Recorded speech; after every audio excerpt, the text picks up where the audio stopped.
అంతా రైతాంగం అంతా అన్నమో రామచంద్ర అని మరి ఆర్తనాదాలు వారి యొక్క కష్టాన్ని భూమిపై పోసి రైతు పండించిన పంటకు గిట్టుబాటు ధర వచ్చే సమయానికి ఆ పంటను చేతికొచ్చే సమయంలో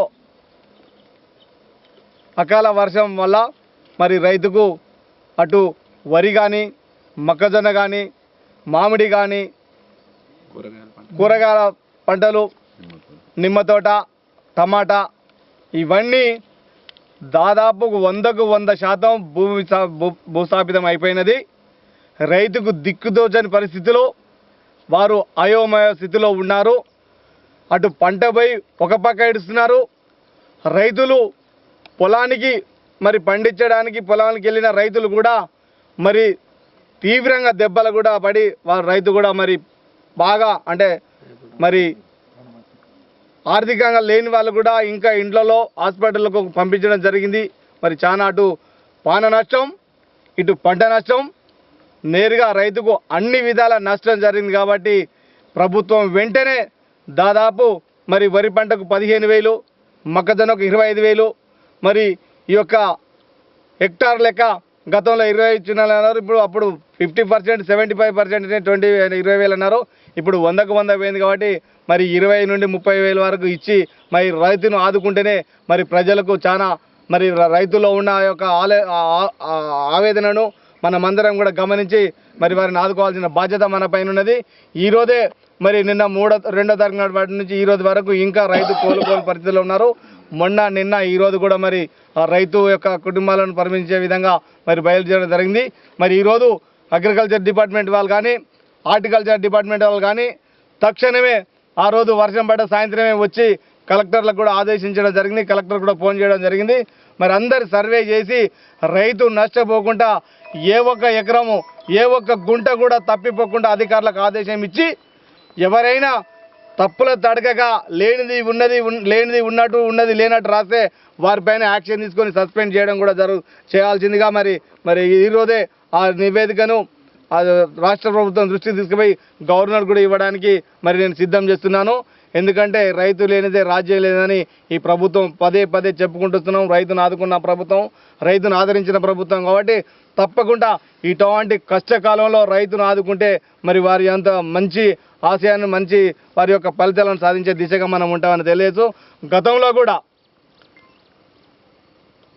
దాదాపు నీలం తుఫాన్, లైలా తుఫాన్ ఇవన్నీ కూడా మరి పడ్డాయి. అప్పుడు సర్వే చేస్తామన్నారు. అప్పుడు ఉన్న మరి తెలంగాణ రాష్ట్రం మరి ప్రత్యేకంగా ఒక ఓరగంట చూసి ఇక్కడ ఇది నాకు అన్నట్టు వర్షం పడ్డా కూడా దాని వర్షం పడలేదని అధికారులతో మరి సర్వే చేయించి మరి అప్పుడు కిరణ్ కుమార్ రెడ్డి గారు తెలంగాణ ప్రాంతాన్ని ఒక పక్క చూసి ఆ రోజు మనకు రాకుండా కూడా చేసింది. 100కు 100% నేను చెప్తున్నాను. ఎందుకంటే సీమాంధ్రలోమో కొబ్బరికాయ పలిగిపోతే 500 కట్టించిండు, ఎకరాల కొద్ది పోతే ఇక్కడ ₹1 కట్టేలేదు. ఇప్పటికీ రైతులు ఆనాడు పోయింది ఈనాడు రాలేదు అంటున్నారు. ఇప్పుడు ఎట్లాగో కిరణ్ కుమార్ రెడ్డి గారు పక్కకు తొలగిండి దింపారు మరి ప్రభుత్వం. కానీ ఇప్పుడు మరి పార్టీ పరంగా ప్రజల పరంగా ప్రభుత్వం పరంగా గవర్నర్ గారు ఉన్నారు. మీరు నేరుగా సర్వే చేయించుకొని ఎక్కడెక్కడైతే రైతుకు నష్టం పోయిందో ఈ నష్టం పూర్తితే మరి రైతును ఆదుకున్నట్టు ఉంటుంది. గవర్నర్ యొక్క ఆశయం, గవర్నర్ యొక్క మరి మంచి మనిషి అనేది గతంలో ఇక్కడ ఉన్న ప్రభుత్వంలో ఉన్న ప్రజాప్రతినిధులు కానీ అధికారులు కానీ అన్నారు.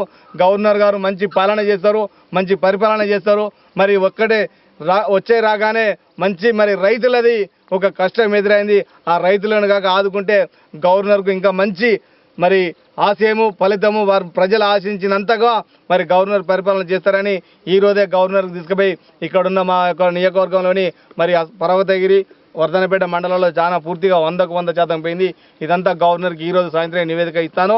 ప్రత్యేకంగా గవర్నరు అధికారులకు కలెక్టర్లకు మరి రివ్యూ వేసుకొని సర్వే చేయించి ప్రతి ఒక్క రైతు కూడా ఏ ఒక్క గుంట కూడా పోకుండా రావాలి, రప్పించాలి, ఇప్పించాలి. ఇప్పటికే నిరుత్సాహంగా ఉన్నారు. గతంలో లైలా తుఫాన్ రాలేదు, మరి గతంలో వర్షభావం కూడా వచ్చి రాలేదు. ఇదంతటికి కారణం ఏంటంటే దీన్ని కూడా చిన్న చూపు చూసిండ్రు.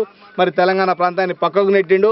తెలంగాణ ప్రాంతాన్ని ఆదుకుంటే ఇంకా ప్రజలు మరి ఏడా ధైర్యవంతులై చైతన్యవంతులై మాకాడ ఎదురు తిరుగుతారనే లక్ష్యంతో అప్పుడున్న ముఖ్యమంత్రి వారు పక్కకు పెట్టి అధికారులను రాంగ్ సర్వే చేయించి ఇక్కడికి రాకుండా చేశారు.